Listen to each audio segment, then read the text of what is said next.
Voilà, bon cours à tous. Ok. Ouais. Et je vous donne l'enregistrement tout à l'heure avec le cours en question. Allez, bon courage. Hop.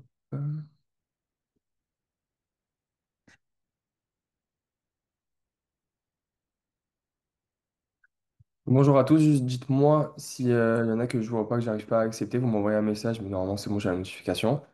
Donc comme il a dit Dan, vous avez déjà vu le membre thoracique, on l'avait fait ensemble, je crois, il y a un mois à peu près. Est-ce que vous avez eu le temps de le finir en cours ou pas encore? Je sais qu'après vous avez vu avec Kylian Atlan aussi en cours.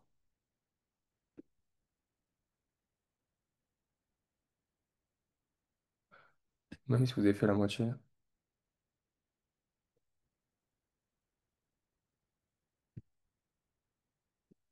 vous répondre.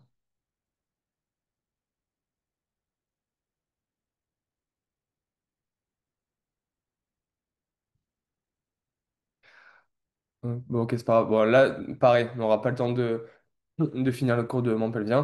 Le but, en fait, là, de cette séance, je pense qu'on va le faire en deux ou trois fois, ça dépend le temps qu'on aura. On va un peu dégrossir l'introduction. Après, on va faire, là, regardez dans le sommaire, il y a en fait tous les os du membre pelvien. Donc, le membre pelvien, en fait, c'est le membre inférieur. Ça, en fait, c'est un peu construit de la même façon que le membre supérieur. Ça va être, du coup, l'ostéologie.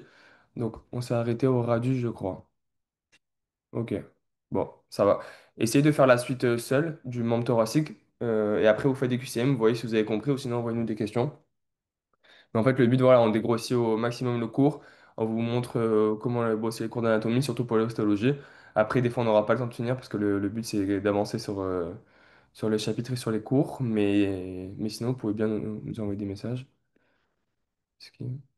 Ok. Ok, donc là, l'os coxal, ça va être l'os. Attendez, je vous montre déjà une planche. Voilà, c'est là. Là, c'est une planche du membre inférieur. En haut, on va avoir en 3 l'os coxal. Je vous entends pas. C'est bon. Ensuite, là, c'est quoi en 5? Fémur, Très bien. Ça, c'est quoi ce petit truc? la patella, Ok. Là, ici. le tibia, Très bien. Ça. la fibula, Fibula, Très bien. Et après, les trois parties du pied, c'est quoi? tars, tars, métatarse, métatarse et phalange, enfin les orteils. Très bien. C'est ça, phalange. Ok, parfait. Là, dans la première partie, ce qu'on va faire, c'est que on va sauter l'os coxal, on va faire à fond le fémur et la patella. Si on arrive à faire les deux, franchement, c'est très bien. L'os coxal, pour qu'on le saute, c'est pour l'instant, il est trop compliqué. On va le faire la prochaine fois. Le but, c'est que là, l'os coxal, pour la prochaine fois, vous apprenez d'abord la planche. Parce que là, la planche, elle est très dure. Si je commence à expliquer alors que vous n'avez pas encore vu la planche, ça va être trop compliqué. Donc là, vous apprenez cette planche pour la prochaine fois. Si vous n'arrivez pas, pareil, vous nous envoyez des messages. Et la prochaine fois, on fera à fond l'os coxal. Là, on va commencer par le fémur parce que c'est quand même plus facile. Ce qu'on va faire, c'est que je vais vous montrer comment souligner un cours d'anatomie. Après, chacun a sa méthode, je vais vous montrer ma méthode. Et après aussi, je vous montre aussi ce qu'on peut annoter directement sur le schéma. Parce que je crois que je vous ai dit la dernière fois, je vous ai envoyé le poly des schémas ou pas la dernière fois? Oui, Ok, ouais. voilà. Donc il y a un poly des schémas, le top, bah, mettez-le sur votre bureau de l'ordinateur ou alors imprimez-le. Moi, ça vous fait les cours et après uniquement les polis. Vous allez voir que des fois, vous allez travailler uniquement les polis, des fois que les cours. Le top, c'est qu'à la fin, les polis que vous voyez, donc uniquement avec ce schéma, ils soient très annotés. Donc par exemple ici, si je vous dis qu'ici, la tête, je sais pas, si je dis qu'il y a une artère qui passe dans la tête, là, vous pouvez mettre une petite flèche, vous marquez artère. Au moins, si vous faites ça sur toute la planche, bah, on va dire que allez, 40% du cours va être sur la planche. Donc au moins, ça vous fait réviser les deux en même temps. Donc voilà, ça peut être pas mal. Attendez. Ok. Est-ce que déjà vous avez des questions avant de commencer?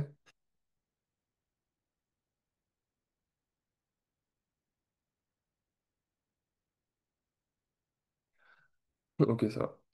Donc, le fémur, c'est un os long et bilatéral. Donc, c'est quoi bilatéral? Bah, des Une- deux il est côtés. des deux extrémités, enfin des deux côtés. Ah, la dernière fois, on avait vu latéral, c'était un côté. Bilatéral, c'est qu'on a deux. Donc, on est d'accord qu'on a bien deux membres inférieurs, donc deux fémurs. Il est articulé en haut, donc hop, en haut avec l'os coxal et en bas avec le tibia. Là, je vous le remontre en haut. Donc ça, hop. Voilà, le top, on peut souligner comme ça, par exemple.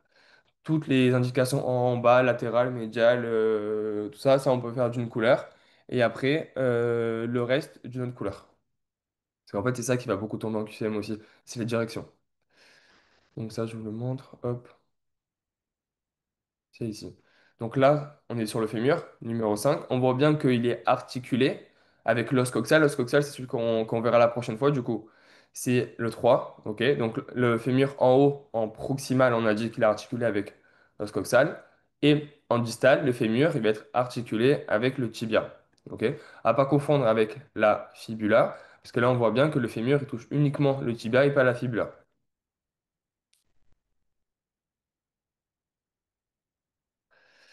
Il est oblique. Ça, du coup, c'est notre couleur, pardon. Il est oblique en bas et en dedans. Donc, c'est la direction du fémur. Donc, dans l'ostéologie, c'est assez spécial. Donc, mais comme dans mon thoracique, vous avez dû voir, il y a beaucoup de directions. Donc, oblique en bas, en dedans. Pareil pour la clavicule. On donne beaucoup aussi, on parle de convexité et concavité. Enfin, on donne plein d'axes. Ça, franchement, c'est compliqué à apprendre. Donc le top, c'est essayer de les comprendre au maximum. Et vous allez voir que c'est uniquement dans ces deux cours. Après, les autres cours d'anatomie, il y a plus trop ça. Il y a des fois une direction au maximum dans le cours. Mais vraiment, la direction, il y en a beaucoup dans l'ostéologie. Donc oblique en bas, en dedans. Là, on peut voir que le fémur, la direction de la diaphyse, en fait, si on fait,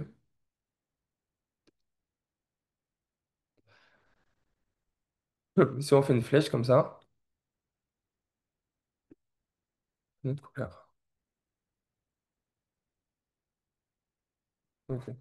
Là, on voit bien déjà à l'œil nu que le fémur, il n'est pas vraiment vertical. Il est un peu sur comme ça. OK? Donc ça, déjà, ça veut dire oblique. Donc ça, c'est pour le premier.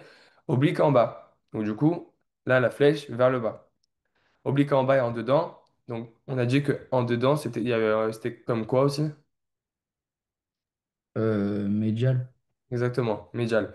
Pourquoi on parle de médial? Donc là, on peut dire que là, c'est en médial parce que là, il y a l'axe. OK? Si vous n'arrivez pas à le voir, vous reprenez toujours le schéma de base. Donc qui est là. Donc là, s'il y a le fémur, c'est que ici, je peux dessiner là?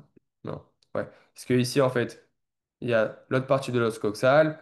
Là, il y a l'autre fémur. Donc en fait, ça fait comme ça. Et après, il y a l'autre membre inférieur. Donc en fait, ce qu'il y a au milieu ici, bah, en fait, les petits pointillés qui sont soulignés là, ça, c'est vraiment ce qu'il y a de plus médial. OK? C'est au milieu du corps. Donc du coup, le fémur, on voit qu'il est oblique, là on le voit bien. Donc sur le côté, il va vers le bas et en dedans. OK? Donc en médial. Sauf que le truc, c'est qu'en QCM, vous pouvez aussi, pardon, pour la direction, vous pouvez faire soit une flèche vers le bas, donc dire qu'il est oblique en bas et en dedans, mais vous pouvez très bien aussi faire ça. Parce qu'à la fin, avec toutes les directions que vous allez avoir, vous n'allez plus vous rappeler s'il faut mettre la flèche en haut et en bas, en fait. Donc du coup, ce qu'il faut faire, c'est que, par exemple là, si je prends ça, c'est oblique toujours, c'est en haut, donc vers le haut. Cette fois-ci, c'est pas le dedans, mais c'est quoi? Ah, le dehors. C'est ça, donc c'est pardon, oblique en haut et en dehors. Mais en fait, du coup, c'est la même chose. Oblique en haut et en dehors, et oblique en bas et en dedans, c'est pareil. Donc vous, ce que vous faites, c'est dès que vous voyez le QCM, vous prenez votre os, voilà, vous le représentez ou vous vous en rappelez. Vous dites, OK, pour moi, il est oblique en haut et en dehors. Et après, vous lisez. Si le QCM, il inverse tout, du coup, c'est l'inverse, c'est bon. Donc oblique en haut et en dehors, là, on dit oblique en bas. On en a dit en haut, donc c'est bon. Et en dehors, là, c'est en dedans. Donc vu que c'est tout inversé, c'est bon. Est-ce qu'il y a des questions? Non. Ok. Donc, cette inclinaison, là, l'inclinaison, on parle du coup de l'oblique. Cette inclinaison est accentuée chez la femme en raison du bassin plus large. Donc là, le bassin, ça va être l'os coxal, ok? Bon, pas seulement, mais là, c'est ça. Le bassin chez la femme, il est plus large. Donc, du coup, en fait, si vous voulez, il commence ici. Donc, s'il commence là, le fémur de la femme, il va être encore plus oblique. OK? Donc chez la femme, c'est encore plus accentué. Donc du coup, on va avec ça. Ça change pas du tout la direction, c'est toujours oblique en bas et en dedans, mais en plus accentué. Ensuite, hop, donc voilà. OK, la diaphyse. Donc déjà, vous vous rappelez ce que c'est la diaphyse et les épiphyses? Ouais, La c'est diaphyse, c'est le corps et les épiphyses, c'est les extrémités de l'os. Très bien. La diaphyse, c'est le Il y a proximal et distal. Comment exactement? Il y a deux épiphyses. Une épiphyse proximale. Proximale, on dit que c'est toujours le plus haut des os des membres. Donc là, ici, on va avoir l'épiphyse proximale. Là, c'est l'épiphyse distale. Et entre, c'est la diaphyse. Donc en fait, un os, les os longs, on va les découper comme ça. Là, on a dit que le fémur, c'est un os long. Donc du coup, on va parler de la diaphyse, le corps. Ensuite, on aura l'extrémité proximale. Donc vraiment, regardez, là, on a zoomé sur l'extrémité proximale du fémur. Et après, l'extrémité distale, c'est là. Juste une chose aussi, je sais pas si la dernière fois, là c'est des planches d'anatomie, donc là vous voyez en noir et blanc, avec marqué, bon, il n'y a pas marqué planche, mais avec les annotations. Après, des fois dans les cours, il y aura, ça aussi, tout ça c'est des planches, il y aura des schémas comme ça. Ça, c'est pas des schémas à apprendre, c'est juste des schémas pour vous aider. Donc si ça peut vous aider, bah, vous les lisiez, vous les apprenez parce qu'il y a des couleurs, parce que c'est beau. Mais sinon, bah, on s'en fout, on les lit pas du tout parce que c'est pas eux qui vont tomber. C'est pas ça non plus, ça tombe pas, ça tombe. C'est vraiment quand il y a les annotations que ça tombe. Après, si vous n'êtes pas sûr bah, vous regardez directement les planches pour savoir s'il y a le schéma dedans. Ok, la diaphyse, elle est triangulaire à la coupe. Hop, triangulaire à la coupe. Ça veut dire quoi triangulaire à la coupe? ça veut dire Quand on coupe l'os, il y a une forme de triangle du coup. Exactement. Si on le coupe de manière transversale, donc toujours au niveau de la diaphyse, on est vraiment là. Attendez, pardon. Hop. Si on le coupe comme ça, on regarde avec une vue supérieure, on va avoir une forme de triangle. Ça, c'est super important de se rappeler que c'est triangulaire à la coupe parce qu'après, ça va nous aider pour les faces. Donc, si c'est triangulaire à la coupe, on va avoir une face antérieure, une face postéro-latérale, une face postéro-médiale.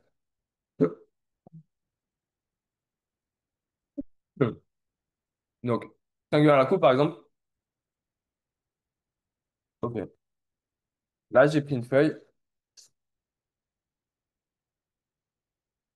triangulaire comme ça. Donc, le fémur, il est comme ça. Ok, c'est en forme de triangle. Là, il y a une face et derrière, il y a deux faces. Ok? Donc, la première face ici, c'est la face antérieure. Et là, derrière, il y a deux faces postérieures. Donc déjà, triangulaire à la coupe, donc là on voit que ça forme un triangle. Pourquoi c'est important de faire ça? Parce que du coup, dès qu'on comprend qu'il est triangulaire, donc il est comme ça, il y a une seule face devant, donc il y a une seule face antérieure.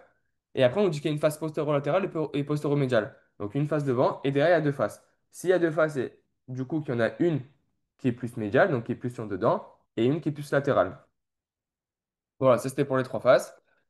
Ensuite, du coup, trois bords. Bon, c'est pareil, du coup, s'il y a trois faces, on va avoir trois bords. Vous reprenez ça. Devant, on voit qu'il n'y a pas de bord, c'est juste une face. Donc, du coup, il y a un bord latéral, médial, et derrière, il y a un bord postérieur. Donc, vous pouvez le représenter comme ça, parce qu'après, du coup, c'est logique. Parce qu'après, on va voir qu'il y a des os, il y a un bord antérieur. Là, dans le cas du fémur, il n'y a pas de bord antérieur. Devant, c'est tout plat. Devant, c'est juste une face. Et derrière, il y a un bord. Donc, du coup, il y a un bord latéral, médial et un postérieur. Donc, du coup, ça, c'était pour les trois faces. Euh, après trois Juste, mois. le Ouais. fémur, c'est le droit ou le gauche, là? Je crois que c'est le droit. Ouais, là, c'est le droit. C'est le droit, mais en général, dans les planches, on représente toujours le droit. Mais voilà, c'est. Ouais. Ok, Ça non, passe. parce que vu que là, je crois que ta caméra, elle est inversée quand tu montes les bords latéral et médial. Je crois que c'est l'inverse. Je suis pas sûr. Je te montrer. Là, j'ai pas. Là, en gros, si c'est par rapport à moi, là, on va dire qu'on parle de ce fémur-là. Là, c'est médial. Ok? Je sais pas si c'est inversé. Ouais, ouais, c'est bon. C'est bon, ça? Ouais, Ok, là, c'est médial. Là, c'est latéral. ok, merci. Bah, là, par exemple, sur le schéma, ici, c'est le bord médial. Ici, c'est le bord latéral. Et le bord postérieur, il est là, du coup. OK? Après, pour les faces, tout ça, c'est la face antérieure. Et ça, ici, on a une face postérieure. Et de l'autre côté du bord, on a une face postérieure ici. Donc, il y a deux faces postérieures. Aussi très important sur le schéma. Avant de voir un schéma, là, on voit qu'en fait, il y a le fémur en quatre fois. Donc, pourquoi on représente quatre fois le fémur? Parce qu'en fait, c'est des vues différentes. Donc là, on voit que c'est une vue antérieure. Donc, antérieure, vue de devant. Donc, en fait, c'est comme si on regarde le squelette de devant. OK? Donc, on voit ça. Après, une vue postérieure, donc de derrière. Après une vue. Là, les deux, c'est des vues de profil. Donc, profil, c'est sur le côté. Une fois, c'est sur les côtés en latéral, donc vers le dehors. Une fois, c'est sur le côté en médial. Pourquoi le fait que c'est triangulaire nous aide avec les faces? Parce que, en gros, si c'est triangulaire, bah, c'est un triangle comme ça, ok? C'est ça. Là, tu vois qu'il y a trois faces. Un, deux, trois. Si tu sais que il y a trois faces, tu positionnes bien, en gros, bah, si tu veux faire comme ça, ton fémur, là, il est comme ça sur le corps. Tu sais qu'il y a une seule face ici, parce que c'est tout plat. Et tu sais que derrière, là, tu as deux faces. Donc, tu as une seule face antérieure et deux faces postérieures. Parce que des fois, il y aura des os qui vont être comme ça, par exemple. Comme ça, comme ça, comme ça, comme ça. En fait, il y a plein de possibilités. Là, tu sais qu'il y a une face antérieure, deux postérieures, et du coup, après, tu peux faire les bords. Pour apprendre le fémur, vous pouvez prendre une feuille. Moi, je l'ai, enfin, je viens de vous la représenter comme ça, mais ou alors vous pouvez le regarder grâce au schéma que je viens de montrer tout à l'heure. Donc là, une face devant, on voit qu'il n'y a pas de bord devant. Des fois, on va avoir des os. Bah, par exemple, je vais vous montrer le tibia.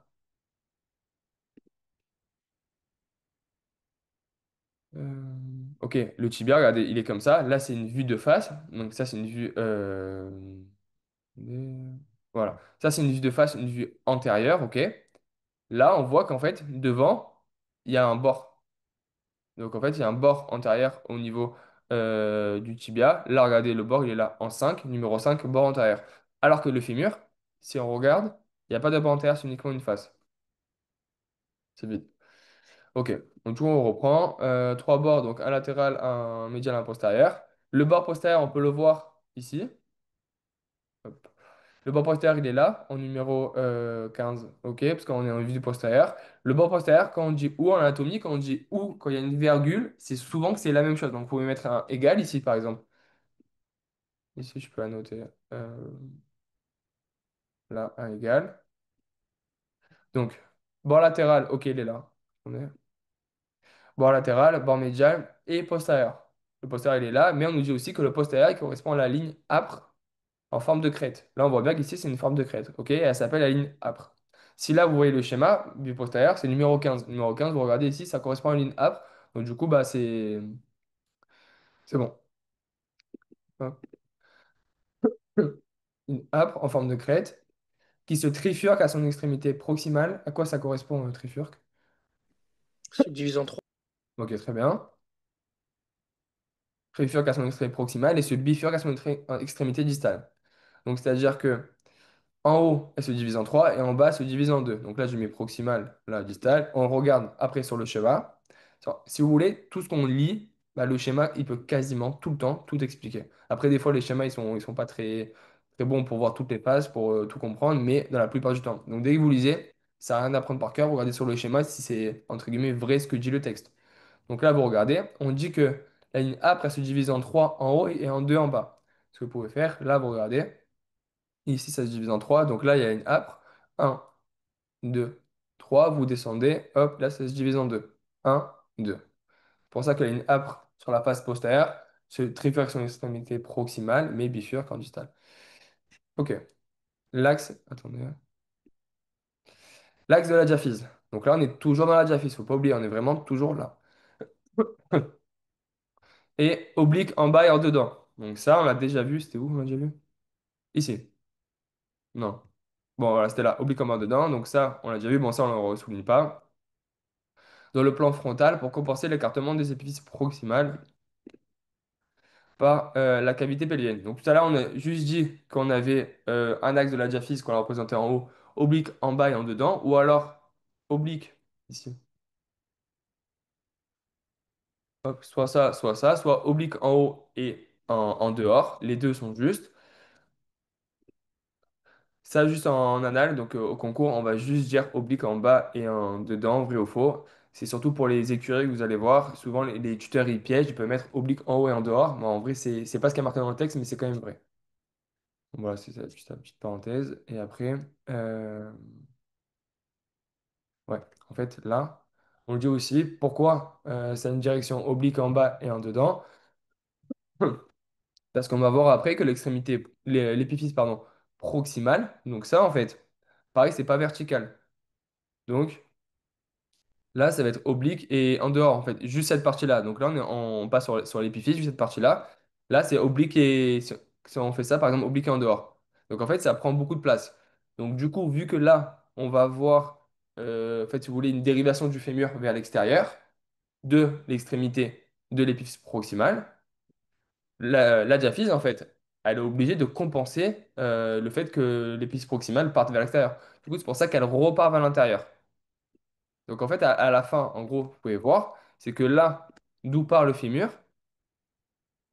ici, à l'articulation, et en bas, l'articulation de la hanche et du genou, en fait, ils sont à peu près au même endroit. Vous avez vu? Alors qu'à la base, ça fait ça, et après, ça fait ça. Donc en fait, la diaphyse, elle va compenser l'épiphyse. Et pourquoi chez la femme, c'est encore plus important? Parce que la femme a un plus grand bassin, du coup, l'épiphyse, bah, il part aussi loin, donc il est là, par exemple, du coup, la diaphyse, elle doit être encore plus oblique chez la femme.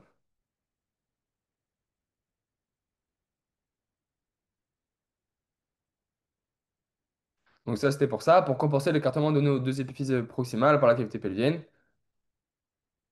Hop, ok. Ensuite, dans le plan sagittal, donc ça, c'était pour le plan frontal. Dans le plan sagittal, il présente une courbure, oh, c'est compliqué à souvenir, une courbure à concavité postérieure. Donc concavité postérieure, on a dit que c'était quoi, vous vous rappelez, convexité, concavité? Ah ouais, si c'est concave, ça veut dire qu'il y a un trou en dedans, quoi. C'est C'est ça, bombé en avant. c'est un creux, c'est ça, concave, et convexe, c'est que c'est une bosse en fait. Ouais, Tout à l'heure, en fait, j'ai oublié de le dire, mais là, non, tout à l'heure, on a dit une face antérieure convexe. Donc en gros, si on repart là, là, c'était devant. Là, ici, c'est une face intérieure convexe parce qu'en fait, là, si vous voulez, je la fais un peu bomber. Donc, en gros, c'est comme ça. OK? C'est convexe. Et vu que c'est convexe en avant, donc c'est convexe antérieur, logiquement, dans le plan sagittal, il présente une courbure à concavité postérieure. Donc, en fait, s'il y a une bosse devant, il y a une bosse, il y a un trou derrière. Donc, c'est convexe en avant, donc antérieur, et concave en postérieur. Vous pouvez le retenir comme ça. Donc, une courbure à concavité postérieure qui permet d'orienter dans ce plan les forces auxquelles cet os est soumis lors de la charge. Donc, cet os, on rappelle on parle toujours du fémur, hop, soumis lors de la charge, ça c'est important. Les forces aussi. Donc, en fait, dès qu'on marche, je sais pas si vous l'avez encore vu, mais dans le squelette, dans le membre thoracique, dans le squelette du membre supérieur, on a vu que c'était. Non, je crois qu'on l'a pas vu. Bon, en gros, il permet en fait de juste de prendre des objets, tout ça, donc il supporte pas le poids de l'homme. Alors que là, le membre inférieur, en fait, c'est un membre qui permet de marcher, donc en fait, il supporte le poids, plus on porte un sac, donc en fait, il a vraiment beaucoup de charges dessus et beaucoup de contraintes. Là, du coup, en fait, on va nous expliquer comment est formé l'os pour en fait encaisser toutes les charges qu'on va lui donner.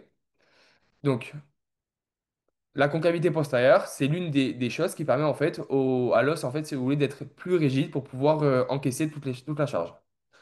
La concavité de cette courbure physiologique est protégée par un renforcement osseux de la ligne âpre.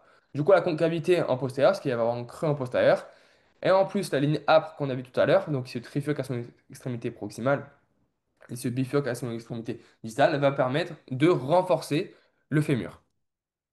Renforcement, ligne âpre, et là. Physiologique, vous vous rappelez ce que c'est ou pas? Quand c'est physiologique, c'est que c'est normal en fait. C'est l'inverse de pathologique.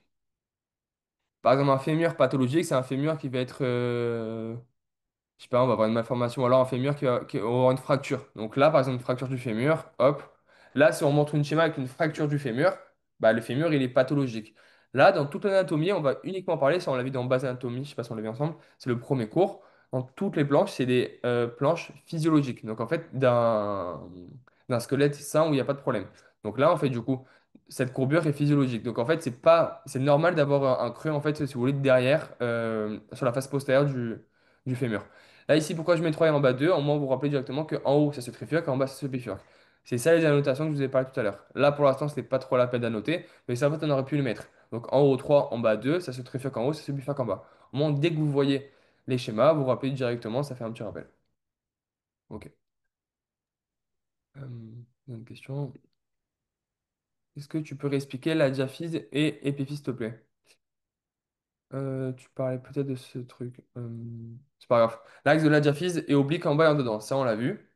Dans le plan frontal. Donc, dans le plan frontal, je sais pas si on les a vus les plans ensemble ou pas? On les a vus avec Ilan. Ok, donc vous avez vu. Donc, plan frontal, c'est du coup le plan. De Si face. vous, De face. c'est ça. Pour vous retenir, mettez la main sur le front. Plan frontal, c'est ça. Ok? Donc, comme ça, c'est le plan. Ouais, si vous voulez, plan de face. Donc, de face, qu'est-ce qu'on peut voir? Donc, de face, en fait.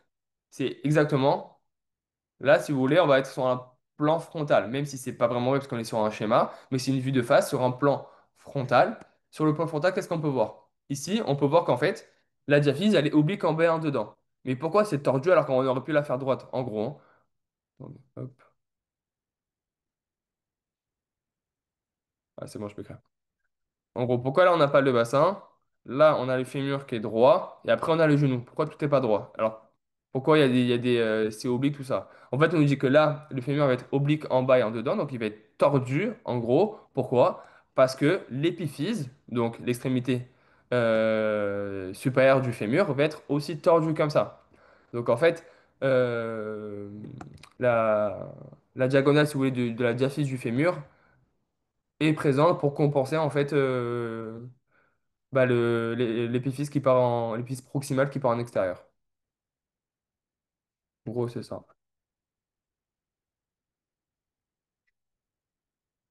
Ok, ensuite, pas d'autres questions, non. Extrémité proximale. Donc là, voilà, là on a fini tout ce qu'il y avait à dire sur la diaphyse. Après, on peut le voir là sur le schéma, sur la diaphyse, il n'y a pas grand-chose. Là, devant, il n'y a rien. Derrière, il y a quelques trucs. Là, on a parlé de la ligne âpre. L'épiphyse proximale. Donc en fait, là, c'est juste ici, là aussi. Après, juste sur les schémas, vous allez voir quand vous apprenez un schéma d'une face, bah après, sur la face postérieure, il y a quelques trucs qui se rajoutent, mais c'est généralement pareil. Là, si vous avez appris que bord médial, bord latéral, là, vous avez aussi appris ce pareil. La tête, les deux côtés, c'est la tête. Les deux côtés, c'est le col. Les deux côtés, c'est le grand trochanter. Les deux côtés, c'est le petit trochanter.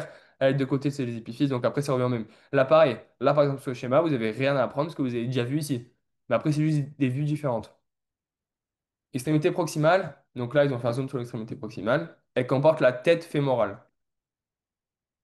Mince. Hop. Elle comporte la tête fémorale, saillie articulaire. Vous savez ce que c'est une saillie? Retenez qu'une saillie, en fait, si vous voulez, c'est une petite bosse. Donc, ou alors quelque chose, c'est une excroissance osseuse. C'est quelque chose qui ressort. Donc là, la tête fémorale, c'est la tête du fémur. C'est en numéro un. Numéro un, on peut voir qu'ici, c'est la tête fémorale. Donc en fait, si vous voulez, ça ressort. Donc là, on peut dire que c'est une saillie. Bon, dans l'ostéologie, je crois qu'on a parlé déjà de saillie, ouais, c'est sûr. Sur membre thoracique. Membre pelvien, on va aussi parler beaucoup de saillie. Donc la tête fémorale, on l'a montré, voilà, là, elle est juste ici. C'est une saillie articulaire, donc c'est, si vous voulez, une petite bosse qui va être articulaire. Pourquoi? Parce que là, on a dit tout à l'heure que la tête fémorale va venir s'articuler avec l'os coxal. Donc, elle comporte, c'est qui? C'est l'extrémité proximale. Donc là, on va dire tout ce que l'extrémité proximale comporte. Donc la tête fémorale, ça y est, articulaire, ok. Ensuite, on va voir le grand et le petit trochanter. Donc le grand et le petit trochanter, où ça se situe? Donc là, on a la tête. Ici, là, en fait, cette petite saillie là, ça va être le grand trochanter. Et là, ce petit triangle, c'est le petit trochanter, ok? Pareil, là, vous n'avez pas besoin de la noter ici, parce qu'en fait, sur le schéma, il y a marqué là. Là, regardez, numéro un tête, numéro 3. Non, même pas grand trochanter, petit. Ok, bon, on monte pas le grand trochanter ici. Ah, peut-être là. Ouais, là. En 13 grand trochanter. Mais en fait, là, le 13 c'est cette partie-là. Donc là, grand trochanter, c'est en gros ici. Et en 5 petit trochanter. Donc ce qu'il faut noter sur le schéma, c'est vraiment les trucs qui ne sont pas marqués. Par exemple, là, un 3 et un 2 ça peut aider. Bon, c'est pas fou, mais ça peut aider. Et c'est pas marqué sur les schémas. Après, on va voir qu'il y a vraiment des trucs qui peuvent aider. Par exemple, ce qu'on aurait pu faire aussi tout à l'heure, c'est en fait juste mettre ça. Hop, sur le schéma, faire juste ça, et c'est tout. Donc là, juste cette flèche, elle vous rappelle en fait la direction du fémur. On reprend, pardon. Ok, donc l'extrémité proximale elle comporte la tête fémorale, saillie articulaire, ça on l'a compris. Le grand et le petit trochanter, pareil, saillie. Saillie, du coup, si vous voulez, un petit bout d'os qui est une excroissance osseuse. Donc la tête, on a vu que c'est une excroissance osseuse, ça on l'a compris parce que c'est bien rond. Le grand trochanter, là et là, on peut voir aussi qu'en fait ça dépasse aussi un peu. Et pareil, le petit trochanter aussi. Donc, c'est une saillie apophysaire reliée à la tête par un col cylindrique. Donc, en gros, là, par exemple, on peut faire comme ça.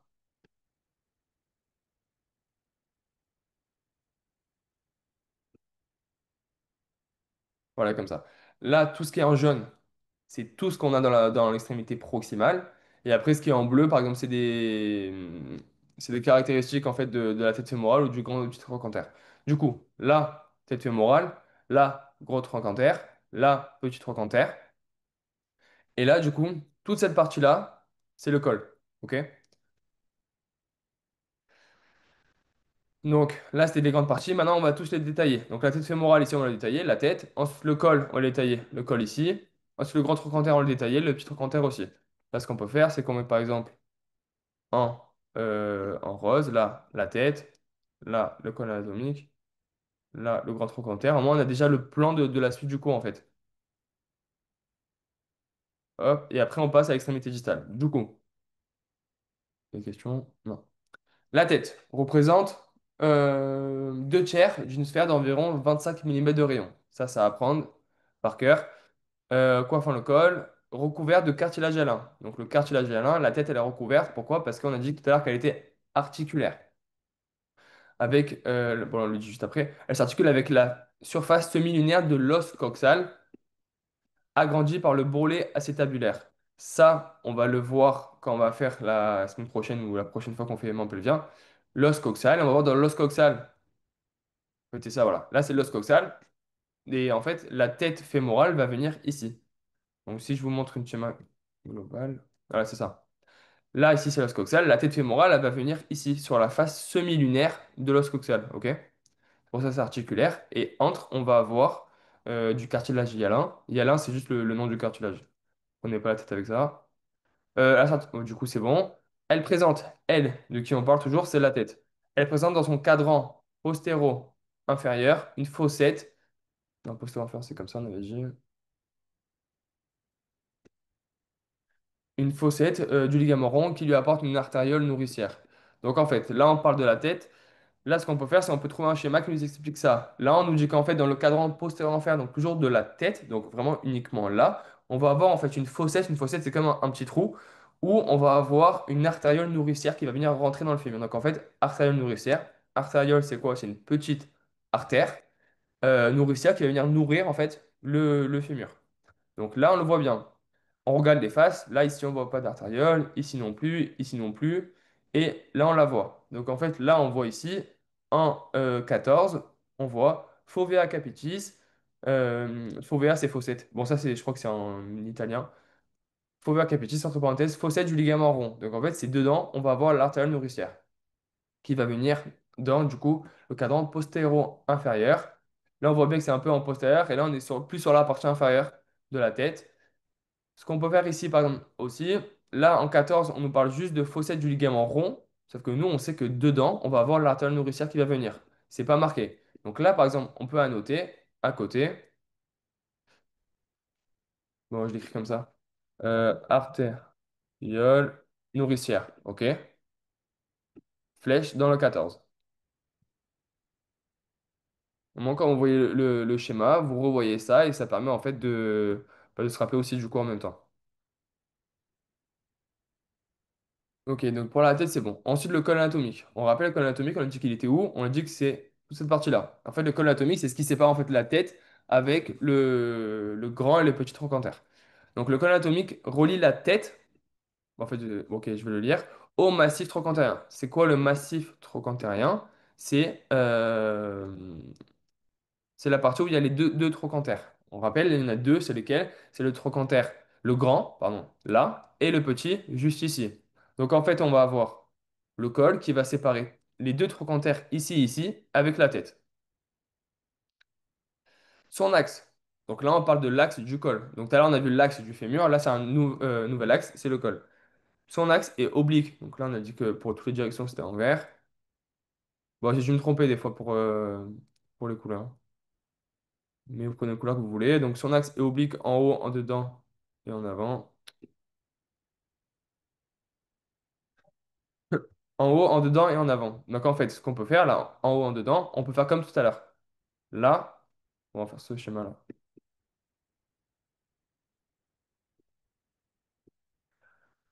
Bah en fait là, il y a déjà la flèche. Ils l'ont déjà faite. Mais du coup, c'est ça. Là, l'axe du col, c'est cette flèche qui la représente. Nous, on a déjà fait la flèche tout à l'heure. Donc là, c'est pas la peine de la faire. Vous pouvez la faire aussi, genre, juste que ça. Donc là, du coup.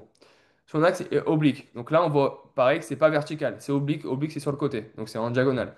Et oblique en haut. On voit que là, on est vers le haut, ok? En direction bon, vers le haut.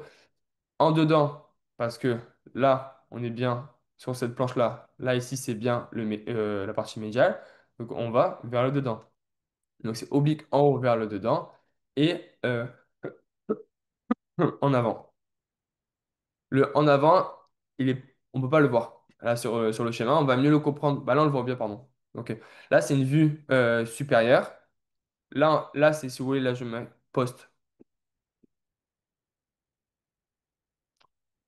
Voilà, pareil, c'est tout que vous pouvez noter.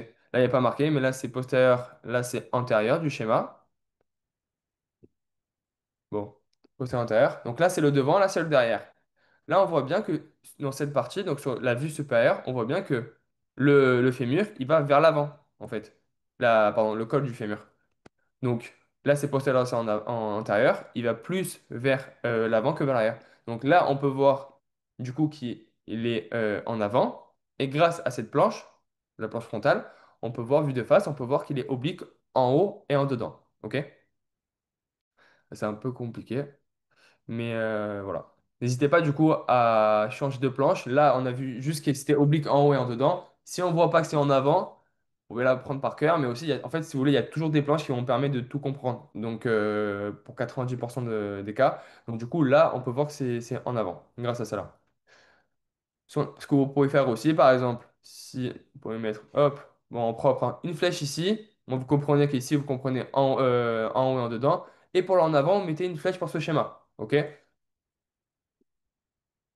Son axe, donc l'axe de qui toujours? L'axe du col anatomique, avec celui de la diaphyse, pardon, son axe forme un angle d'inclinaison de 130 degrés. Donc là, on a un angle. Dans le monde thoracique, je crois pas qu'on avait d'angle.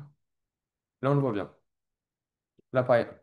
On a dit que c'était un angle d'inclinaison. Là, vous voyez, le schéma, c'est angle d'inclinaison. Donc, en fait, il faut aller voir ce schéma. On nous dit qu'en fait, la direction du col, donc elle est là, ok. Elle va faire avec l'axe de la diaphyse, donc c'est lui, ok. Un angle, donc en fait, entre les deux, on va avoir un angle de 130 degrés. C'est ce schéma en fait. Et ça, c'est l'angle d'inclinaison. Ça à prendre par cœur aussi. Il est situé, donc de qui on parle toujours, du col. Juste à chaque fois, il faut bien revenir. C'est pour ça qu'en fait, on fait des couleurs différentes pour la tête, le col, le grand trochanter, le petit trochanter. Parce qu'à chaque fois, dès qu'on parle, on va toujours dire il. Mais pour il, en fait, vu que c'est long à comprendre, vous allez passer du temps. À un moment donné, le il, vous allez plus savoir si on parle de la diaphyse, du col, de l'extrémité, tout ça. Donc en fait, toujours mettre des couleurs bien différentes chaque sous-titre. Au moins, dès qu'on parle de il, on sait qu'on parle du col. Là, on parle du col à chaque fois.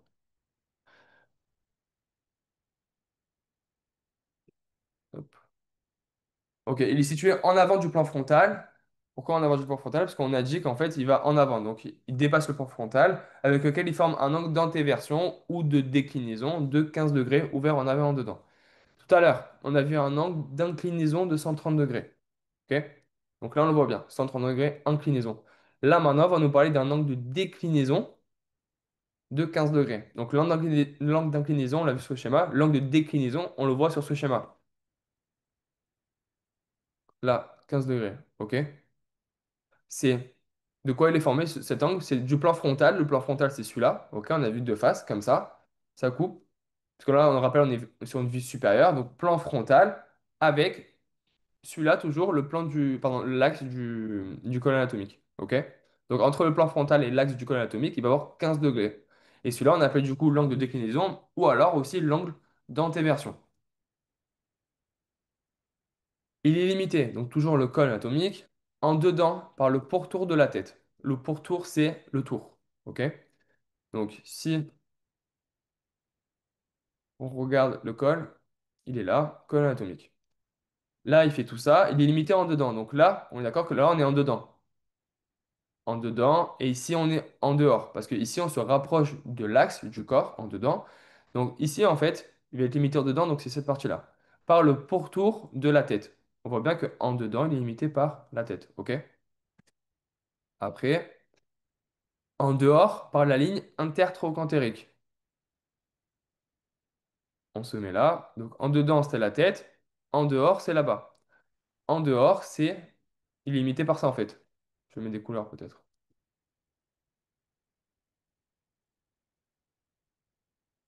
Ça y est, le rouge.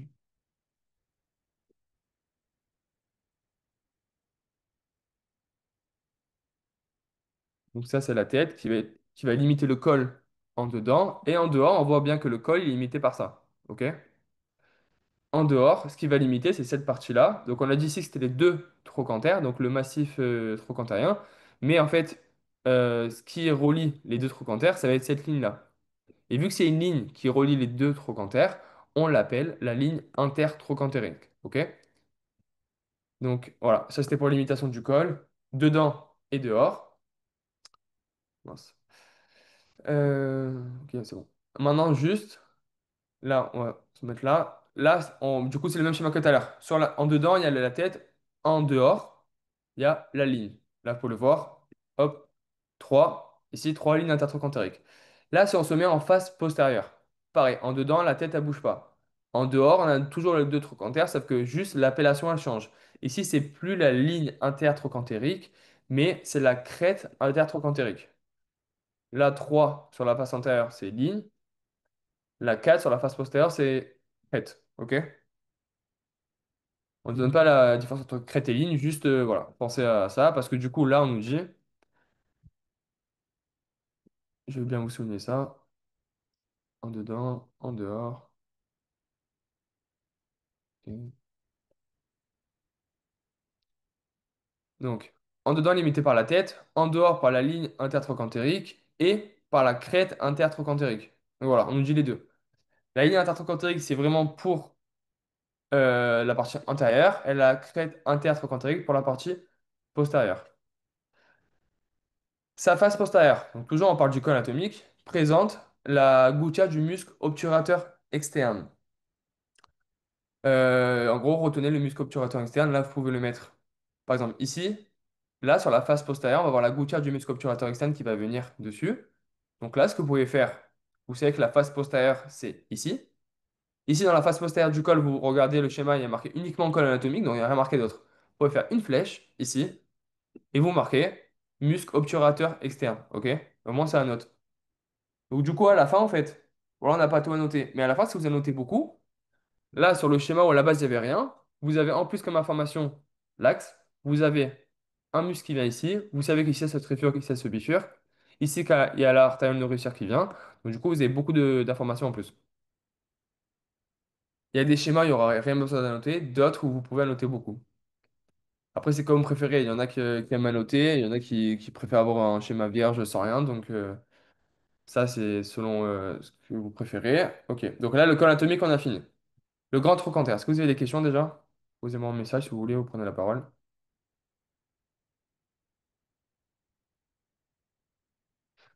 Vous avez vu, juste pour faire le fémur, extrémité. Quoi? On a fait quoi? On a fait la diaphyse extrémité proximale. On a mis à peu près 40 minutes. Et c'est normal. L'anatomie, c'est très long. Donc même si chez vous, vous passez beaucoup de temps à faire pas beaucoup de pages, c'est normal. Juste le but, c'est si vous passez beaucoup de temps, faut bien comprendre. Mais si vous passez beaucoup de temps, l'anatomie, c'est complètement normal. Le grand trochanter, donc il est là, ok? Situé en dehors du col et dans le prolongement de la diaphyse. Donc en dehors, col, ensuite dans le prolongement de la diaphyse. Dans le grand trochanter, c'est cette partie-là. On voit bien qu'il est en dehors du col. Le col, il est là. Le grand trochanter, il est en dehors, ok? Parce qu'on rappelle, ici, c'est en dehors et ici, c'est en dedans, ok? Et dans le prolongement de la diaphyse, parce qu'en fait, là, le grand trochanter, en fait, après, si on descend droit, il y a la diaphyse. C'est pour ça qu'on dit que c'est le prolongement de la diaphyse. Alors que là, le petit trochanter, il est là en fait. C'est pas vraiment le prolongement de la diaphyse. Ok? On va faire ça. Le petit trochanter, c'est une petite pyramide triangulaire. Euh, Bon, je vais arrêter de souligner, on va plus vite, mais vous avez compris comment on fait, donc les couleurs différentes pour chaque partie. Le petit trochanter, c'est une petite pyramide triangulaire à sommet dirigé en arrière et en dedans.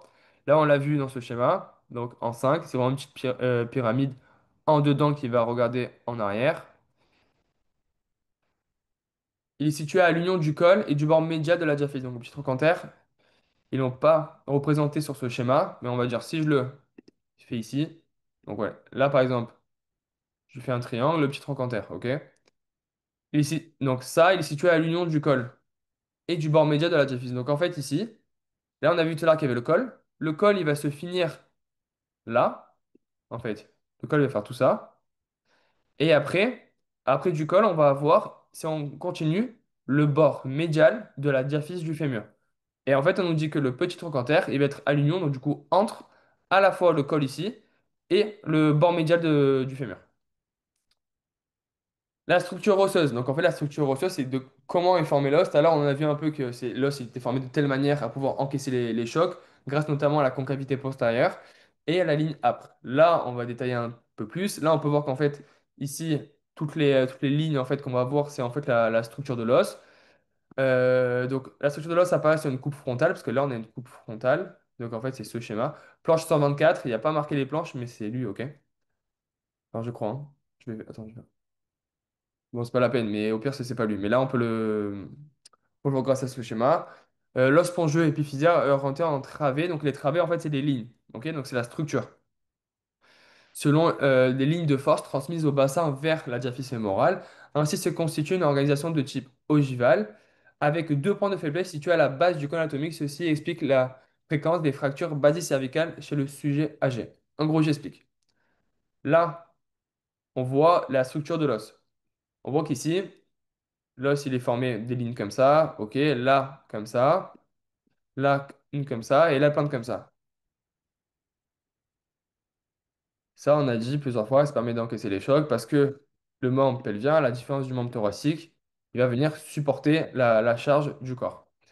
Là, on voit qu'ici, en fait, dans cette partie-là, on voit qu'il y a beaucoup de noir, beaucoup de lignes en fait, qui s'entrecroisent. Donc, en fait, cette partie-là, elle est super rigide. Ok? Là aussi, c'est super rigide. Là, si vous voulez, c'est super rigide parce qu'on a à la fois des lignes ici, on a à la fois des lignes ici et ici. Donc, cette partie-là aussi. Là, on voit, donc là, dans cette partie-là du col anatomique, on voit que le col, en fait, c'est la seule partie où on n'a pas vraiment beaucoup de lignes qui s'entrecroisent. On a juste ces lignes-là qui viennent. Ok? Il n'y en a pas d'autres qui viennent par-dessus. Donc en fait, ça montre que la structure de l'os, ici, supporte moins, si vous voulez, les forces ou est moins faite pour encaisser les chocs dans cette partie-là. Donc en fait, c'est pour ça qu'on nous dit que dès qu'il y a des accidents, non, d'abord, pardon, juste les deux petits croix qu'on voit, c'est les deux points de faiblesse que j'ai lus tout à l'heure. Donc dans le fémur, on va avoir deux points de faiblesse, ces deux parties, où en fait on voit qu'ici, il n'y a pas du tout de travée, ok? Donc ni là, ni là. Donc en fait, c'est des points de faiblesse. C'est pour ça et qui se situent du coup au niveau du col. C'est pour ça que le sujet âgé, quand il tombe, il se fracture souvent le col du fémur. Donc c'est ça, en fait. Et pourquoi? Du coup, on l'a vu juste là, parce que euh, c'est là où en fait il est le plus pauvre en, si vous voulez, renforcement de spongieux.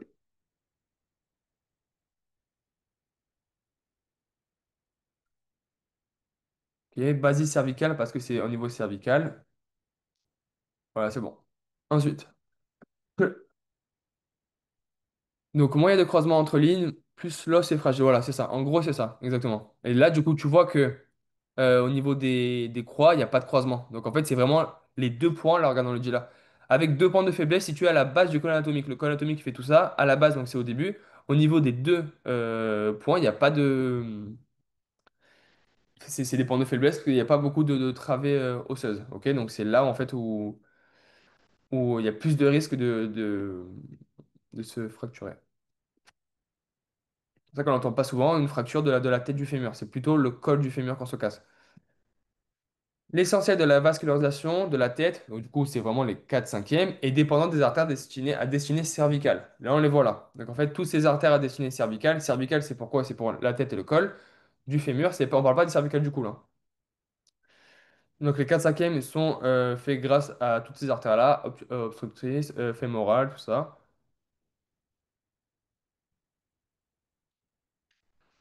Ok, ainsi s'explique la difficulté à conserver la tête fémorale après fracture cervicale vraie du fémur qui sectionne les artères nourricières de la tête fémorale. En gros, là, si on se casse du coup le col du fémur, donc ici, on va mieux le voir, on voit qu'en fait, il y a plein d'artères qui passent. Donc l'obturatrice, la fémorale, fémorale profonde, cervico-céphalique. On vous dit qu'en fait, si on se casse le col du fémur, ça va être trop compliqué en fait de reconstruire toutes les artères qu'on va avoir. C'est pour ça qu'en fait, est-ce qu'il parle de ça? Bon, on nous parle juste de la difficulté à conserver la tête. Mais en gros, qu'est-ce qu'on va mettre? Du coup, si on ne conserve pas la tête, on va mettre une prothèse. Donc une prothèse de hanche. Si on se casse le col, après ça dépend, bon, ça dépend plein de choses. Mais on va mettre une prothèse de hanche parce que c'est plus simple de la mettre que de tout reconstruire. Parce que c'est très difficile de conserver la tête fémorale après la fracture. Bon, ça je l'ai déjà dit. Voilà. Bon, après, ça dépend de plein de cas, mais là, en gros, ce qu'il faut retenir, c'est que vraiment, il y a pas mal d'artères fémorales qui passent au niveau de la tête et du col. Et si on se casse le col, ça va tout déchirer, ça va être compliqué. Pour ceux qui viennent de rejoindre le Zoom, Dan, il va mettre après je crois, la rediffusion sur le groupe. L'extrémité distale. Donc, là, on est d'accord qu'on a vu du coup hop, l'extrémité supérieure, l'extrémité inférieure. Là, pardon, on a vu l'extrémité supérieure, l'épiphyse supérieure, la diaphyse. Maintenant, on va nous parler de l'extrémité distale. Elle s'élargit en métaphyse. Juste regardez, là, ce schéma, on a dit que c'est un schéma à pas apprendre. En fait, il y a tous les muscles qui viennent sur le fémur. Muscle moyen glutéal, carré fémoral, crâne cural, vaste interne. Ça, c'est pas du tout à apprendre. Donc, ne lisez, enfin, lisez même pas ce schéma. Juste regardez-le si vous voulez pour la forme, tout ça. Mais tout ce qu'il y a dessus, c'est pas à apprendre. Il y a pas ces muscles à apprendre. Non. Bah, le muscle qui nous intéressait au niveau du col, il y est même pas. Donc, ne le regardez pas. L'extrémité distale, elle s'élargit en métaphyse. Parce que métaphyse, vous vous rappelez ce que c'est?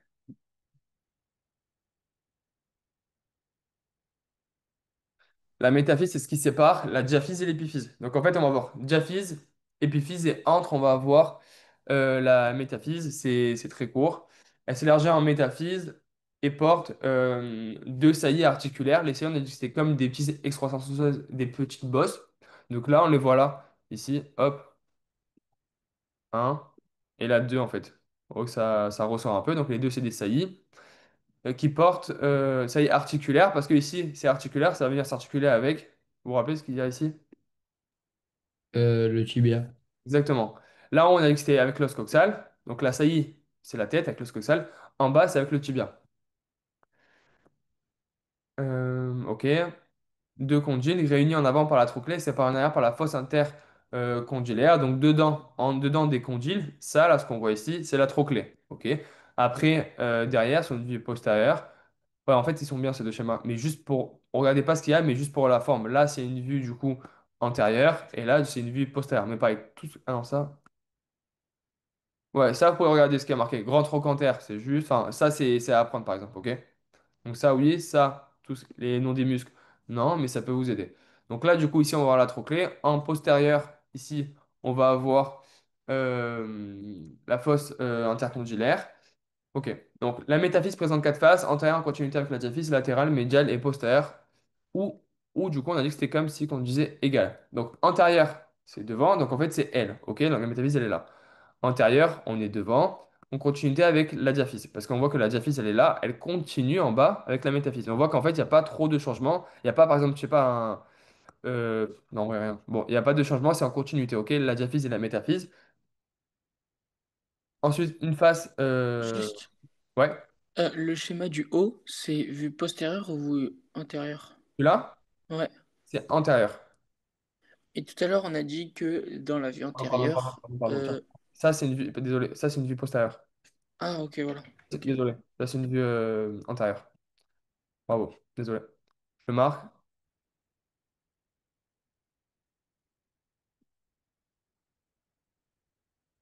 Hop. Non, ça, c'est une vue postérieure, du coup, avec dedans la fosse intercondylaire. Je dis n'importe quoi. Là, il y a les deux condyles. Donc, en dedans, c'est la fosse intercondylaire. On va avoir dedans les ligaments croisés, ça, on le verra après. Et là, du coup, ici, c'est la trochlée du fémur. Où va venir, ici, en fait, là, le triangle, la patella. OK? Euh, OK. Ensuite, non, on n'a pas fini. Donc, bon, ça, c'est quatre faces. Juste apprenez-les, c'est là en fait on ne les voit pas très bien sous le schéma. Donc en terre, on a dit que ça continue avec, donc elle est là du coup, ça continue avec la diaphyse, une latérale, une médiale et une postérieure qui correspond à la surface poplitée. Juste, ça peut vous aider. Je ne sais pas si vous savez, mais pour parler du genou, le derrière du genou, on dit que c'est le creux poplité. Si vous avez déjà entendu, bah, du coup, si ça, c'est le creux poplité, ce qu'il y a en postérieur, c'est la surface poplitée. Voilà. La trochlée. La trochlée, on la voit du coup sur la face antérieure. Et portée par l'extrémité distale de la face antérieure de l'os, elle se prolonge en arrière par les condyles. Donc on voit en fait ici, si vous voulez en bleu, on est juste qui est en bleu. Bon, je laisse comme ça. En bleu, on voit qu'ici en postérieur, on va voir les condyles, ok, avec dedans la fosse entre les condyles et la fosse intercondylaire. Et après en antérieur, en bleu aussi, on va avoir la trochlée. Donc en fait, si vous voulez, c'est une continuité. Parce que dans tout ce qui est en bleu, on va avoir du cartilage. Donc derrière, on va avoir le condyle qui vont venir se réunir en avant pour former la trochlée, en fait. Donc c'est ça, elle se prolonge en arrière par les condyles recouverts de cartilage hyaline et elle s'articule avec la patella. Ça, c'est le schéma que j'ai mis tout à l'heure, le petit triangle, on va voir la patella ici. Elle présente deux joues séparées par une gorge. La joue latérale est plus saillante, donc plus saillante, c'est plus grosse que la joue médiale. Là, pareil, elle, on parle de qui? Là, je ne l'ai pas fait, mais là, il fallait souligner par exemple en grosse couleur la métaphyse, la trochlée, les deux condyles et la fosse intercondylaire. Elle, on parle de la trochlée. OK?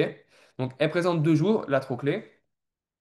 En fait, si vous voulez, là, on va avoir la trochlée. Là, on va avoir une séparation. Et là, on va avoir deux joues. OK? Là, on va avoir ici la joue latérale. Et là, la joue médiale de la trochlée. La joue Ça, c'est latérale est saillante. Ouais, ça, c'est comme sur l'humérus, non? c'est ça, exactement. La, la joue latérale, elle est plus saillante que la joue médiale. On le voit ici que la joue latérale est plus grosse que la joue médiale. Si vous n'êtes pas trop d'accord, bah, on s'en fout. Vous faites décaler là le trait. Au moins là, vous voyez qu'ici c'est plus gros qu'ici. Le but, c'est que vous soyez d'accord avec le texte. Donc vous pouvez faire comme ça. Et ça, c'est comme l'humérus. On était où? Là, je OK. Ainsi, réaliser une butée qui s'oppose à la tendance à la luxation latérale de la patella induite par la résultante des forces musculaires qui lui sont appliquées.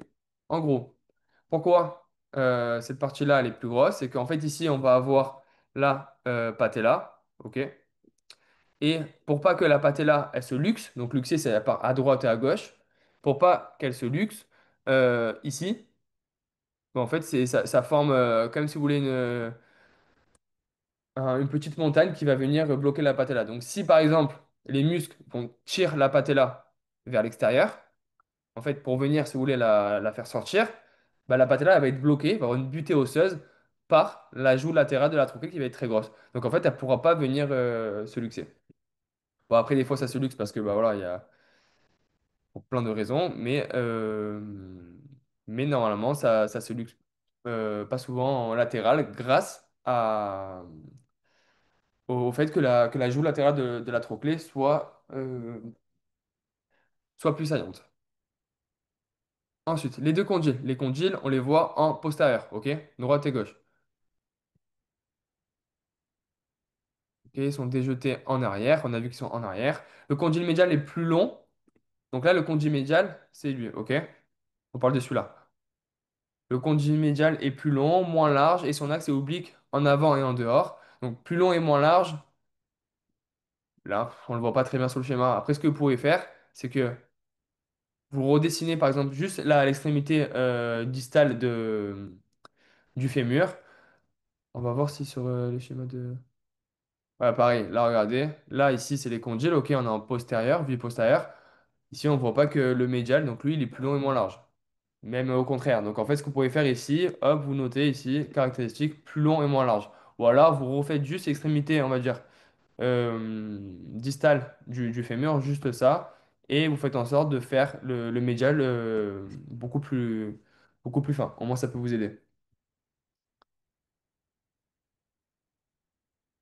Leur face inférieure et postérieure sont recouvertes de cartilage hyaline. Ça, c'est ce qu'on a dit tout à l'heure. Pourquoi il y a du cartilage? Parce que ça va venir, c'est une face articulaire avec le tibia. Donc, c'est pour ça, du coup, qu'on va avoir du cartilage hyalin.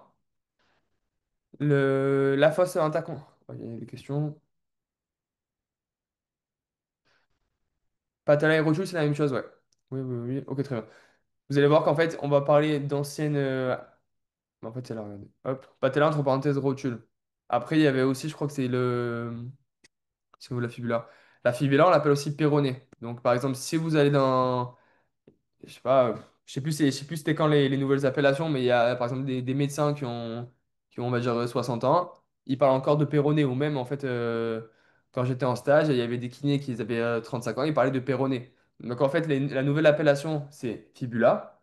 Mais il faut que vous sachiez quand même qu'on parle de péroné pour plus tard. Quand vous êtes en stage, ou même dans des livres, en fait, dans des livres, on parle beaucoup de péroné et pas fibula. Mais voilà, donc ça, je crois que c'est que les deux. Totalement super. Il y a... Après, dans la main aussi, dans la main et dans le pied, il y a des os qui ont changé. Et après, fibula et la rotule qui l'a pas là. Donc je crois que c'est tout. Mais ouais, faut les apprendre. Juste, j'ai une question. Ouais, Je veux savoir, à côté du tibia, il y a que le fibula ou il y a autre chose? non, il n'y a que la fibula. La Regarde, fibula. une vue globale. Merci. Ouais. Regarde, hop. Ça, c'est le tibia. Tout ça, c'est le tibia. Et en latéral, du coup, donc vers l'extérieur, on va avoir la fibula. OK? Le tibia il va s'articuler en haut avec le fémur et en bas avec le pied. Juste ce qui est important, c'est que la fibula, elle s'articule pas, fait pas partie du genou en fait. OK? Elle s'articule pas avec le fémur parce qu'elle est plus basse. Donc, c'est ça. Euh, OK. Donc, la fosse intercondylaire, donc en postérieur, donc entre les deux condyles, est limitée par les faces axiales des deux condyles. Donc voilà, bon, face axiale des deux condyles en dedans. Elle est occupée par, voilà, on en parlait, par les ligaments croisés. Donc, les ligaments croisés, ce que vous faites au ski ou au foot, par exemple, c'est là, c'est deux ligaments qui vont, comme son nom l'indique, se croiser en dedans des condyles dans la fosse intercondylaire. Donc là, pareil, ligaments croisés, il n'y a pas marqué sur le schéma. Ce que vous pouvez faire, c'est ici. Hop, vous faites une petite croix. Là, en 12, il y a marqué fosse intercondylaire, une croix. On va vous rappeler que cette croix correspond au ligament croisé. OK? Voilà. Bon, je vous laisse. Moi, je ne dépasse pas le temps. Si vous avez des... Je crois que vous avez un autre cours ou quoi. Alors, Dan voulait vous envoyer quelque chose. On fera la patella la prochaine fois, du coup. Là, c'est bien, si on a bien vu le fémur, comment on le faisait. Essayez pour la prochaine fois de faire l'os coxal, de revoir le fémur et de commencer la patella, c'est très bien. Déjà, juste si vous ne comprenez pas tout, soulignez. Donc, vous prenez une couleur, par exemple, pour toutes les directions, en dedans, en avant, en postérieur, tout ça. Une couleur, vous choisissez pour tout le long pour souligner les trucs basiques. Comme là, par exemple, j'ai choisi le jaune. Et voilà. Je pense que... Et après, d'autres couleurs voilà, pour les gros titres, tout ça. Et voilà. La prochaine fois, on fera un Lost Coxal. Donc, il est assez compliqué. Je vais vous montrer, je pense, sur une application d'anatomie. D'ailleurs, vous pouvez les télécharger. Il y en a plein qui sont gratuits. Donc, sur le téléphone, ça peut aider. Donc, voilà. Regardez bien le Lost Coxal. On le fera la prochaine fois. Je vous envoie aussi. Bon, en vrai, non, on va le faire maintenant. On va faire juste un QCM dessus.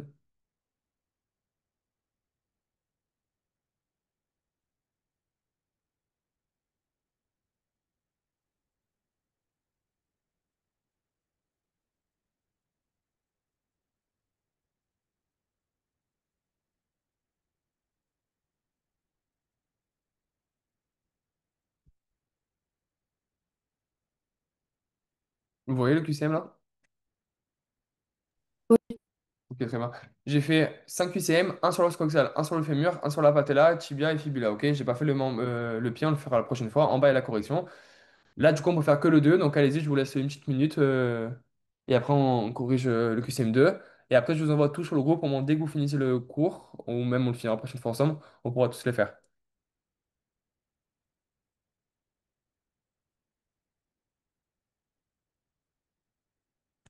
Ou uniquement le QCM2.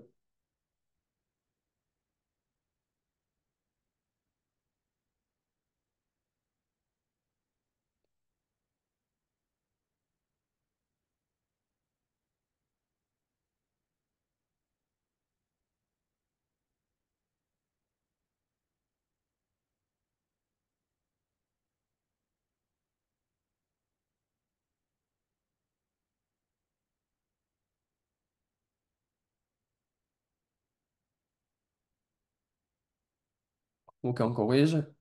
Item A, le fémur est un os long oblique en bas et en dedans. C'est vrai. Ouais. Ouais. Très bien. Le col anatomique du fémur forme avec la diaphyse un angle d'inclinaison de 100 degrés. Oh, Oh. Faux, c'est quoi? 130 degrés. Combien, pardon? 130 degrés. C'est bien, 130. Le grand trochanter est situé en dehors du col et dans le prolongement de la diaphyse. Vrai. Très bien, c'est vrai. Le petit Ouais. trophée est dirigé en avant et en dehors. Ça, on n'a pas passé trop de temps dessus. Faux. Faux. Faux. C'est Faux. quoi? En dedans, non? En, en arrière, je crois. Les deux. En arrière et en dehors. Donc, non, pardon, en arrière et en dedans. Donc, c'est faux. La tête fémorale représente environ deux tiers d'une sphère et est recouverte de cartilage hyalin. Vrai. Vrai. Très Vrai. bien. Voilà, du coup, c'était ACE. Donc, je vous envoie tout. Essayez de faire les autres pour la prochaine fois dès que vous faites la suite. Et voilà, si vous avez des questions, n'hésitez pas. Et on se voit dans 2 semaines ou la semaine prochaine en distanciel ou à la prépa. Voilà. Est-ce que vous avez des questions avant qu'on finisse?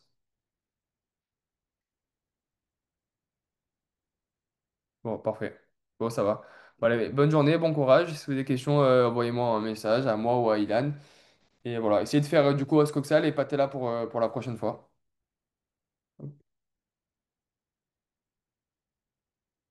Ok, ça, parfait. Allez, bonne journée. Merci. Merci, bonne journée.